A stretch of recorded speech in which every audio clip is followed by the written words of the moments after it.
បងប្អូនណាពុកម៉ែបងប្អូនម្ចាស់កុនបន្ទាន់ខ្លាំងហើយផ្ទះនៅក្នុងផ្សារទឹកខ្លាដាច់ចិត្តបង្ខំចិត្តលក់ក្នុងតម្លៃទាបក្នុងតម្លៃថោកខ្លាំងណាស់ទីតាំងនឹងផ្សារទឹកខ្លានេះតែម្ដងបងប្អូនណាចំណុចនេះទីតាំងនេះចុះពីផ្លូវជាតិលេខ3តែ200ម៉ែត្រគឺមកដល់ពីចំណុច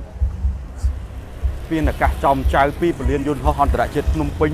តែ9គីឡូគឺមកដល់ទីតាំងនេះតែម្ដងផ្លូវនេះផ្លូវរត់ផ្លូវមេផ្លូវធ្លុះធ្លាយបងប្អូនទីតាំងផ្ទះដែលម្ចាស់កំពុងតែត្រូវការបន្ទាន់ចុះពីចំណុចនេះគឺផ្ទះពណ៌ស្វាយនេះតែម្ដងមាន3ល្វែងជាប់គ្នាលក់ក្នុងតម្លៃទាបខ្លាំងណាស់បងប្អូនណាគឺទីតាំងផ្ទះទាំង3ល្វែងនេះតែម្ដងបងប្អូននៅចំណុចផ្លូវកែងផ្លូវរត់ធ្លុះធ្លាយពុកម៉ែបងប្អូនចូលតាមច្រកផ្សារនេះក៏បានប្រើផ្លូវនេះក៏បានផ្លូវនេះតែ250ម៉ែត្រធ្លុះភ្ជាប់ទៅដល់ផ្លូវជាតិលេខ3ពិសេសខ្លាំងណាស់បងប្អូនណាផ្ទះនេះពុកម៉ែបងប្អូនយកទាំង3ល្វែងក៏បាន2ល្វែងក៏បាន1ល្វែងក៏បានល្អពិសេសខ្លាំងណាស់សម្រាប់ការរស់នៅក្នុងផ្សារទឹកថ្លាបងប្អូនណាបើទាំង3ល្វែងនេះពុកម៉ែបងប្អូនអាចចតឡានបានរហូតដល់3គ្រឿងគឺធំទូលាយខ្លាំងណាស់ក្នុងមួយល្វែងទទឹង4ម៉ែត្រពីទឹកជម្រៅ12ម៉ែត្រកន្លះមាន2បន្ទប់គេង3បន្ទប់ទឹក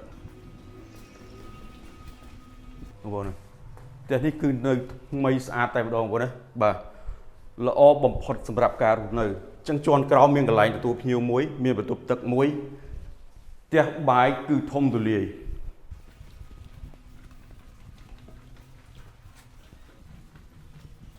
បងប្អូនណានេះសម្រាប់បន្ទប់ទី1នៅខាងមុខនេះបងប្អូនណាគឺធំទូលាយតែម្ដងមានបន្ទប់ទឹកមួយនៅក្នុងហ្នឹងបងប្អូននេះសម្រាប់បន្ទប់ទី2នេះគឺធំទូលាយតែម្ដងបងប្អូនណាសម្រាប់ផ្ទះនេះ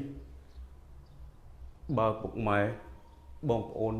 យកទាំង3ល្វែងក៏បានតែជាង 100000បើយក1ល្វែងគាត់ត្រូវការតែ50000ស្ដើងតែប៉ុណ្ណោះតម្លៃទាបខ្លាំងណាស់តម្លៃថោកខ្លាំងណាស់ល្អខ្លាំងណាស់នៅនឹងផ្សារទឹកថ្លាតែម្ដងងាយស្រួលសម្រាប់ការរស់នៅជិតនឹងផ្លូវជាតិតែ9គីឡូពីពលានយន្តហោះអន្តរជាតិភ្នំពេញពិសេសខ្លាំងណាស់សម្រាប់ពុកម៉ែបងប្អូនដែលអញ្ជើញមកមុន